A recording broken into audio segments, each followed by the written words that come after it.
Bonsoir à toutes et à tous, bienvenue dans Libre Ensemble, votre rendez-vous de la laïcité. Alors nous sommes aujourd'hui à Anderlecht, dans les locaux de l'AMO Rythme. Une AMO, c'est un service d'aide aux jeunes en milieu ouvert. D'habitude, ce lieu est plein de vie, de bruit, d'ambiance, de jeunes.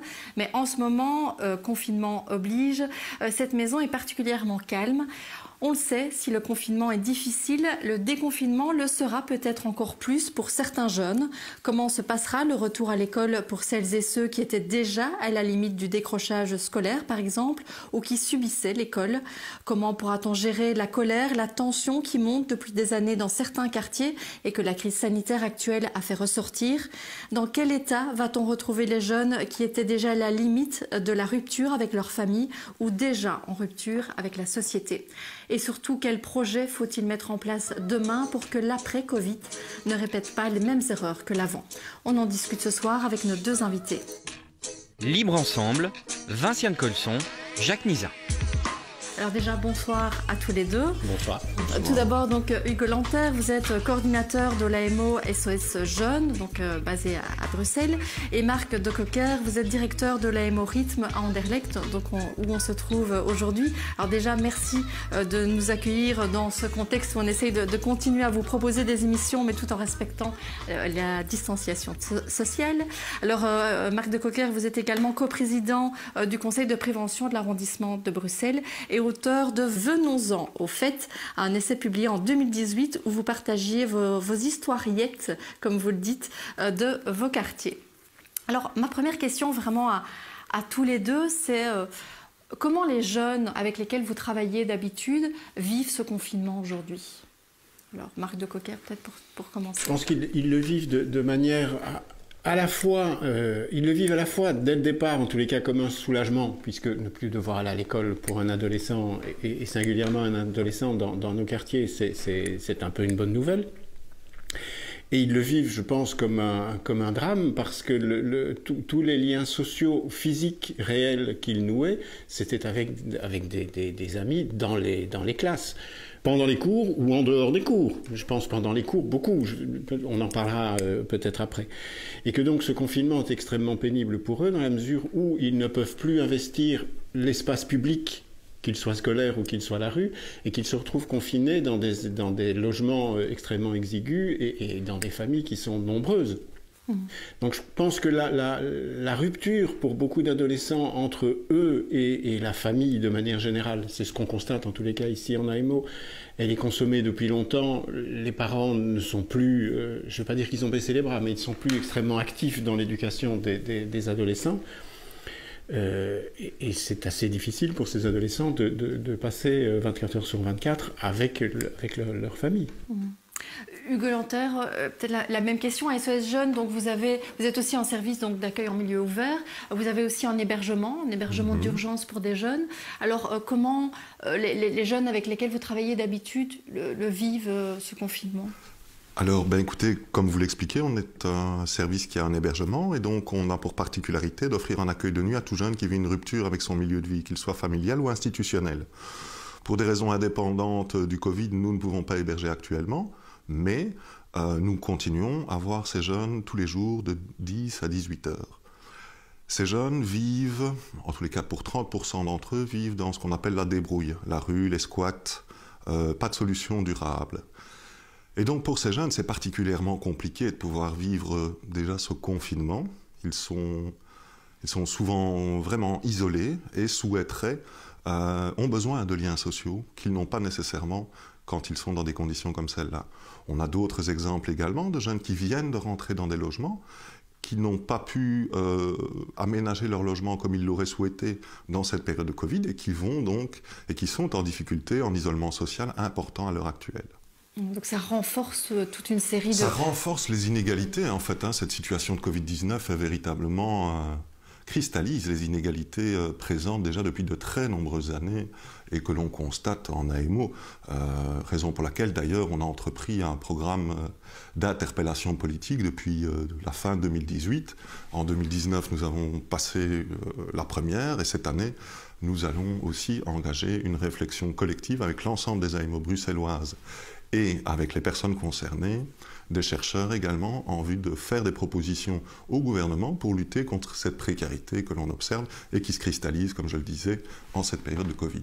Alors on va en parler, notamment de tous ces projets que vous souhaitez mettre en place. J'ai quand même envie aussi de revenir sur un événement d'actualité. Il y a 15 jours, Marc de Cocker, ici dans le quartier d'Anderlecht, il y a un jeune qui est décédé suite à une course-poursuite avec la police. Alors sont suivis des émeutes dans le quartier. Est-ce que du coup on peut se dire aussi que ce confinement, il risque de faire ressortir une sorte de colère, de tension qui est sous-jacente dans la société et dans ces quartiers en particulier depuis tout un temps? Oui, alors juste avant de répondre, je voudrais revenir parce qu'il m'arrive de réfléchir après avoir dit quelque chose par rapport à ce que j'ai dit tout à l'heure. Quand je parle de tension et de rupture à l'intérieur des familles, elles ne sont pas nécessairement conflictuelles, elles sont même rarement conflictuelles. Ce que je veux dire, c'est que en général, les parents sont tellement préoccupés mais par la vie quotidienne et par les difficultés qu'ils rencontrent simplement pour faire brouiller la marmite, que les préoccupations, les enfants passent souvent au second plan, non pas intellectuellement, mais dans la réalité. Quand on passe son temps à travailler, à essayer de ramener le minimum d'argent pour pouvoir payer le loyer, la nourriture, etc., on n'a pas vraiment le temps de s'occuper d'enfants. C'était simplement ça que je voulais dire. Par rapport aux émeutes qui ont eu lieu dernièrement, je ne pense pas que ces émeutes soient directement liées au confinement. Je pense que les raisons qui ont fait sortir les jeunes dans la rue, évidemment le confinement exacerbe la situation, mais ces émeutes auraient eu lieu de toute manière à un autre moment. Je veux dire, il y a eu un élément déclencheur qui est la mort de ce jeune Adil, pour ne pas le nommer. Et évidemment, ça a servi d'étincelle. Mais ce n'est pas une colère qui couve dans les quartiers. Le mot tension est juste. Le mot colère n'est pas juste. J'ai entendu dire malheureusement, parce que colère voudrait dire qu'il y a un recul et une analyse par rapport à une situation. Je ne la sens pas, cette analyse dans le quartier. Je ne sens pas des jeunes en révolte, je sens des jeunes disqualifiés. Et qui donc vivent cette disqualification et à un moment donné, sans nécessairement avoir une volonté consciente de revendiquer quoi que ce soit, il faut que la soupape saute et que la pression sorte. C'est ça qui s'est passé. Et c'est ça qui s'est passé dans les années 90, et c'est ça qui s'est passé en 2005, je pense. C'est la même chose, c'est le même phénomène. Mais la situation ne cesse de devenir plus préoccupante et de s'aggraver. Donc les situations des jeunes et des familles sont plus difficiles, plus précaires encore maintenant qu'il y a 5 ans, ou 10 ans, ou 15 ans. Et c'est en ça que j'essaye de rappeler chaque fois que j'en ai l'occasion que l'après-confinement soit extrêmement délicat à articuler, parce que je pense que les gens qui s'imaginent pouvoir recommencer et repartir comme on était avant se trompent gravement. Je pense que si le confinement a eu quelque part, entre guillemets, une vertu, c'est de permettre à ces jeunes et à ces familles de conscientiser la situation dans laquelle ils sont, et peut-être de ne plus se laisser faire aussi servilement après. Ce qui peut être une bonne chose si on gère bien l'après, ce qui peut être source de difficultés profondes si on essaye de remettre les curseurs exactement où ils étaient. Alors, on l'a déjà dit, je pense, mais c'est vrai que cette crise a fait ressortir finalement toute une série de choses qui ne fonctionnaient pas. Et Hugo Lanter, vous avez déjà pointé une chose, c'est que, vous l'avez dit, 30% des jeunes dont vous vous occupez, avec lesquels vous travaillez, ont vécu déjà en rue. Et donc ce phénomène, quand on regarde un peu les chiffres, on voit que c'est vraiment en augmentation. C'est un phénomène qui n'existait pas nécessairement au début des années 2000, ou de façon vraiment très isolée. Or, aujourd'hui, 30% des jeunes donc, vivent en rue, donc ceux dont vous vous occupez évidemment. Donc, il faut nuancer. Donc, c'est 30% des jeunes que nous rencontrons à SOS Jeunes, où nous accueillons à peu près 250 jeunes chaque année. Notre effectif ne peut pas changer au regard du nombre de lits qui sont à notre disposition. On ne peut pas dépasser ces 250 jeunes. Donc, en 2004, il y avait moins de 2% des jeunes qui vivaient à la rue, ou dont le lieu précédant leur arrivée chez nous était la rue. Actuellement, on est à 32%. Et là, nous ne parlons pas encore des mineurs étrangers non accompagnés du parc Maximilien, de la Porte du Lys, qu'on appelle transmigrants, migrants transit. Non, on parle juste de personnes qui sont en droit de séjour sur le sol belge et qui, entre 16 et 18 ans, finissent par échapper au système d'aide et de protection de la jeunesse. Donc effectivement, c'est une aggravation sensible de la situation qui est même corroborée en 2019 par un dossier du sans-abrisme bruxellois qui déclare que plus de 25% de son public a entre 18 et 25 ans. Donc ce que l'on observe chez les mineurs depuis quelques années, forcément, se transcrit également dans le sans-abrisme adulte. Et donc, de concert, nous avons mis en œuvre une réflexion et une interpellation qui a mené notamment le gouvernement bruxellois à inscrire dans sa politique de gouvernement, dans sa note d'intention, une de ses priorités à la fin du sans-abrisme des jeunes. Mais comment vous l'expliquez, cette augmentation, ce décrochage, parce qu'on en parlera un peu plus tard dans l'émission, mais il y a le décrochage scolaire, mais ici on est plus loin que le décrochage scolaire, on est même au-delà du décrochage familial, on est au décrochage social. Donc en fait, ce sont des jeunes, si on veut faire un peu de biographie par rapport à la situation de ces jeunes, ce sont des jeunes qui ont très régulièrement vécu depuis leur plus tendre enfance dans des systèmes d'aide à la jeunesse, donc dans des lieux d'hébergement, peut-être en pouponnière au départ, puis qui ont été ballottés de centre en centre parce qu'aucune action posée par l'État n'a pu correspondre aux besoins spécifiques de ces jeunes. Donc du coup, ces jeunes ont été progressivement, après 5, 6, 7 placements dans l'aide à la jeunesse, ont été à 16 ans, 17 ans, on leur a dit débrouille-toi, moi je n'ai plus de solution pour toi. Il faut savoir que l'aide à la jeunesse accueille énormément, le service d'aide à la jeunesse accueille énormément de jeunes, et qu'après un certain nombre de tentatives, si elles s'avèrent infructueuses, il est quelque part humain de se recentrer vers des publics plus jeunes pour lesquels ils ont l'impression de pouvoir avancer. Donc en fait, la véritable question, c'est l'individualisation de la responsabilité. Ce sont des jeunes à qui l'on dit c'est de ta faute, il y a X placements qui ont été mis en œuvre, tu as tout mis en échec, maintenant tu te débrouilles. Donc on leur fait porter la responsabilité de l'échec. On leur fait porter la responsabilité d'un échec qui, à mon sens, ou au sens en tous les cas même d'SOS Jeunes, est une crise systémique. Les jeunes ne sont pas plus difficiles en 2004 qu'ils ne le sont maintenant. Par contre, le système est davantage en tension, donc subit lui-même des violences. Chaque travailleur de SAJ va recevoir plus de monde, plus de situations complexes, puisque la précarité augmente à l'intérieur de cette société, et n'a pas les moyens de sa politique. Donc à un moment donné, quand on vit des violences en tant que travailleur, on a vite tendance à les retourner, et on ne les retourne pas vers son chef en général, on les retourne vers les personnes sur lesquels on a l'impression qu'on a plus de pouvoir. Et donc, in fine, ce sont les jeunes et les familles. Cette responsabilité qu'on fait porter aux jeunes, est-ce que vous avez le sentiment, Marc de Cocker, vous qui travaillez beaucoup dans les écoles, qui travaillez beaucoup sur la question du décrochage scolaire, vous avez l'impression que déjà dans le cadre du décrochage scolaire, on fait porter cette responsabilité sur le jeune aussi? Bien sûr, mais le décrochage scolaire n'est qu'un des phénomènes. Il est fondamental, on y reviendra après, mais je voudrais revenir à la base. Nous sommes des services de prévention générale primaire. Ça veut dire quoi?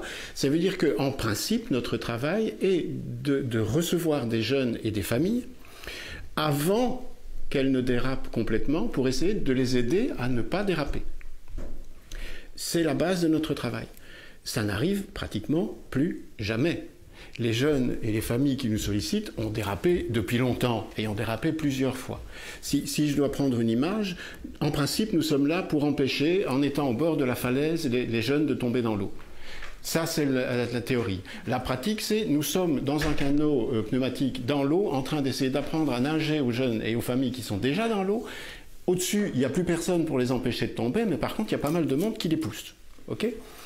Et singulièrement, cette précarité dont Hugo parlait tout à l'heure, elle a été dramatiquement et drastiquement augmentée avec la mise en place du dernier gouvernement fédéral qui est toujours là et qui n'arrête pas de s'accrocher comme une boule sur son rocher. Et c'est une catastrophe parce que ces jeunes, y compris les jeunes dont Hugo parlait tout à l'heure, qui vivent des situations de sans-abrisme, ne sont pas responsables de leur situation, mais sont victimes des dérives sociétales qui ont été consciemment mises en place. On a glissé sous le tapis, simplement pour les faire sortir des statistiques, toutes les familles les plus précaires. Mais ces familles, elles n'ont pas disparu, elles sont toujours présentes sur le territoire et elles survivent comme elles peuvent, avec des marchands de sommeil qui s'engraissent allègrement, avec des loyers qui vont de 250 à 350 € la semaine pour un gourbi pas chauffé avec un robinet d'eau froide, et ces familles arrivent à payer le loyer. Donc ces familles vivent dans l'économie parallèle, sont exploitées et arrivent à survivre. Mais on ne peut rien leur demander d'autre. Ces jeunes dont on parle, les jeunes dont on parlait tout à l'heure, qui participent aux émeutes, etc., ils sont comme on les a fabriqués. Ils ne sont pas responsables de la situation dans laquelle on les a plongés. Si on ne leur donne pas de place, si parce qu'ils n'ont pas le faciès adéquat, ils n'ont pas l'accès au marché du travail, si on les parque dans des sections professionnelles où on leur donne des diplômes pour des métiers qui n'offrent pratiquement aucun débouché sur Bruxelles, et si le peu de débouchés qu'il y a, ce sera pour Jean-François, mais pas pour Mokhtar, on n'en sortira pas. Donc ces jeunes sont socialement disqualifiés. Donc à un moment donné, il est compréhensible de voir l'eau sortir de la marmite. Ça me paraît normal et ça me paraît même presque sain. Il faut savoir que les services de santé mentale sont saturés d'adolescents qui développent des vraies pathologies qui sont provoquées par la précarité, et par la précarité sociale et culturelle, qui vont de pair. Et on en revient à l'école. L'école n'arrive plus, elle ne peut plus jouer son rôle. Et c'est pas qu'elle ne veut plus jouer son rôle, c'est que la situation dans laquelle on l'a mise rend tout travail impossible. Comment voulez-vous essayer de susciter la moindre curiosité chez des ados qui savent que de toute façon, pour eux, ça risque de ne servir à rien. Alors, ce n'est pas une généralité, c'est pas comme ça pour tous les ados, mais c'est comme ça pour énormément d'ados, en tous les cas, dans les quartiers défavorisés de Bruxelles.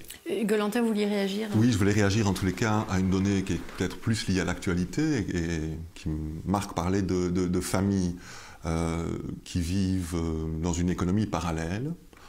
Effectivement, certaines de ces familles vivent dans l'économie parallèle, et ce que l'on constate actuellement, c'est que ces familles ne sont plus dans la possibilité de faire du travail au noir. Ce qui veut dire qu'elles sont dans les plus touchés peut-être aujourd'hui. Parmi les plus touchés, il y a ceux-là, effectivement. Et donc c'est juste souligner que dans l'actualité qui est la nôtre, c'est encore plus compliqué pour ces familles. Alors, ces jeunes, alors vous le dites, déjà l'école est difficile, c'est difficile pour eux, l'école en temps normal. Ici, on sait qu'il va y avoir 2, voire 3, voire 4, voire 5 mois sans école du tout. À l'heure où on enregistre l'émission, le gouvernement n'a pas encore donné les dates pour les prochaines mesures de déconfinement. Est-ce que, du coup, pour ces jeunes qui étaient déjà à la limite du décrochage scolaire, qui, en tout cas, se désintéressaient de l'école ou qui subissaient l'école, la reprise va être d'autant plus compliquée, j'imagine? Évidemment, d'autant que ces jeunes, en tous les cas, pour autant que je sache, ceux avec lesquels nous travaillons, sont sans aucun lien avec l'école depuis le début du confinement. Donc on voit beaucoup de jolis reportages avec des ados et des enfants qui reçoivent du travail de manière virtuelle, etc. Et des parents qui doivent s'asseoir à côté et qui se plaignent parce que ça prend des heures. Ici, il n'y a rien de tout ça qui soit mis en place. Et je pense qu'il aurait été complètement illusoire de le mettre en place. Parce que les outils ne sont pas à disposition des jeunes et parce que ceux qui disposent des outils ne disposent pas des compétences nécessaires pour les utiliser. La fracture numérique, elle n'est pas tellement au niveau de l'équipement, elle est au niveau de l'accessibilité des informations et le décodage des informations. Et je pense que je comprends les enseignants qui ne vont pas s'user ici dans les quartiers à essayer de mettre en place des choses auxquelles de toute façon les jeunes ne répondraient pas. Bon. Donc évidemment, cette fracture va être encore plus grande, cette désaffiliation scolaire. Le décrochage scolaire, il est massif. Et le décrochage scolaire, il ne faut pas le confondre avec l'absentéisme. Le plus grand nombre de décrochés scolaires sont présents tous les jours dans les murs de l'école. Mais sont incapables de nous donner le nom de leur professeur. Et sont incapables de nous dire, quand on vient dans les écoles, quels étaient le cours qu'ils ont suivi l'heure d'avant. Et pourtant, ils étaient présents au cours. Mais ils ne savent pas si c'était français, histoire ou maths. Ils étaient présents de corps, mais tournant le dos au prof ou sur leur téléphone. Mais en tous les cas, pas d'esprit. Et parfois, le prof est là, mais il n'y a pas de cours non plus. Bon. où il n'y a pas cours par exemple, il y a une école ici dans le quartier l'année dernière en mécanique automobile, mais pendant toute l'année scolaire, il n'y a pas eu de prof de mécanique. Du coup, oui, ils sont là, mais il n'y a rien. Du coup, ils sont là, mais il n'y a rien. Bon. C'est ça, l'école, ça devient un grand rien, avec des CFA, donc c'est-à-dire l'école en alternance, c'est-à-dire ce qu'on appelait l'apprentissage, avant 3 jours chez un patron, 2 jours à l'école, qui sont obligés d'ouvrir des sections orientantes, c'est-à-dire des sections de rien, où on permet à ces jeunes de prendre 1 an de recul pour éventuellement choisir une option l'année suivante. Alors que par définition, l'alternance, c'est l'école du choix. C'est « je veux absolument devenir ébéniste, coiffeur, mécanicien, et je veux directement avoir les mains dans le cambouis. » Parfait, le CFA est tout à fait fait pour ça. Mais pas, tu n'as pas réussi ton premier degré, ça ne va pas en professionnel, tu iras au CFA. Avec des jeunes qui arrivent dans les CFA et qui demandent « qu'est-ce que vous faites ici ?» C'est quelque chose et on en voit, c'est la majorité des jeunes dans un certain nombre de ces CFA. C'est complètement, le système se marche sur la tête. Hugo Lanter, oui. Oui, donc je voulais prolonger cette réflexion sur la scolarité, puisque effectivement, nous on se concentre particulièrement sur des jeunes à la rue, mais on rencontre un public qui vit donc des ruptures avec sa famille, avec des institutions, sans pour ça vivre d'épisodes à la rue. Et pour l'ensemble de notre public mineur, 65% est en décrochage. Dans ces 65%, 30% ont passé le nombre de demi-jours d'absence et donc leur année n'a plus vraiment de sens, ils ne peuvent pas prétendre à passer leurs examens. Et 35% de ces mineurs sont purement et simplement non inscrits, alors pourtant qu'il y a une obligation scolaire. Donc ce que Marc décrit avec des populations plus classiques se matérialise tout aussi, de manière même peut-être plus cruciale, avec des jeunes qui vivent une désaffiliation sociale. Alors, Hugo Lanter, là on voit, le constat qui est dressé est assez alarmant, alarmiste même, j'ai envie de dire. Est-ce que finalement cette crise, c'est pas aussi l'opportunité de se dire on veut un monde différent après, et donc qu'est-ce qu'on peut mettre en place pour que justement ce monde soit différent après le Covid? Est-ce que vous avez des projets très concrets pour essayer de changer les choses? C'est en tous les cas la vocation de l'ensemble des AMO. Voilà, c'est à la fois de faire un travail individuel et également de réfléchir aux dimensions plus collectives et d'apporter des réponses globales. Donc effectivement, dans ce cadre, on a 2 dimensions dans les actions. On a une dimension où c'est penser avec A, penser les carences de nos prises en charge avec A, et une deuxième dimension qui est plutôt de penser avec E et donc d'être dans une logique de prévention des ruptures de liens. Donc je peux vous parler de tous les projets que l'on mène, mais ça peut prendre du temps. Donc concrètement, je vais faire le plus court possible. On a créé une ASBL avec une autre structure qui fait de l'accueil de nuit également sur Bruxelles, qui s'appelle Abaca, qui est un projet éducatif particulier, et avec une structure qui s'appelle Solidarité Logement, qui elle s'organise pour mettre en place des montages financiers pour assurer la mise en œuvre de projets immobiliers. Donc on a créé cette structure qui s'appelle Capuche ASBL, que tout le monde peut aller voir sur Internet, et on offre 2 services, des garanties locatives pour permettre à tous ces jeunes qui sont dans ces situations de désaffiliation de pouvoir rapidement trouver un logement. Donc on leur prête une garantie locative qu'ils nous rendent par la suite. Mais donc en général, on est beaucoup plus rapide qu'un CPAS, beaucoup plus souple que n'importe quelle autre organisation, et dans les 2 ou 3 jours, pour autant que le dossier soit complet, l'argent est sur le compte du propriétaire et le jeune peut entrer dans le logement. C'est vraiment dans une logique de housing first. Le logement d'abord, et puis après, voilà. on règle les autres problèmes. Exactement. On ne peut être au monde que si on a un chez soi. Il y a quelque chose de cet ordre-là. Donc ça, c'est une première démarche. En parallèle, cette même structure vient d'acheter un immeuble grâce à Solidarité Logement. Une réfection de bâtiment est en cours actuellement. Et en janvier 2021, normalement, si tout va bien, nous pourrions faire entrer 4 jeunes dans cette structure, et ce serait plutôt de la paire et danse. Alors, paire et danse, pour les auditeurs qui ne sauraient pas ce que c'est, est-ce que vous pouvez nous dire un petit peu en quelques mots en quoi ça va consister? Alors, la paire et danse, c'est effectivement parler pair, P-A-I-R, enfin S, forcément. C'est donc des jeunes avec des jeunes. Donc des jeunes qui sont socialement plus intégrés, des jeunes qui sont dans l'enseignement supérieur, par exemple, ou qui sont jeunes travailleurs, qui fréquenteraient des jeunes désaffiliés. Et donc c'est ce mixage, ce métissage qui, quelque part, permettrait une forme de résilience auprès des jeunes désaffiliés. C'est en tous les cas le pari que l'on mène. C'est important pour nous de considérer que ces jeunes doivent être inclus dans une société. Ils n'ont pas à être inclus auprès de travailleurs sociaux. Ce n'est qu'un stigmate de plus qui est rajouté. Donc l'idée, c'est plutôt d'ouvrir, de permettre à ces gens une réaffiliation sociale, notamment avec des jeunes, mais également avec des plus âgés. Oui, donc voilà, ça c'est un des projets que l'on mène. Trouver un sens aussi pour permettre à ces jeunes peut-être de retrouver un sens en aidant d'autres jeunes. Tout à fait, tout à fait. Et je crois que cette aide peut aller dans les deux sens.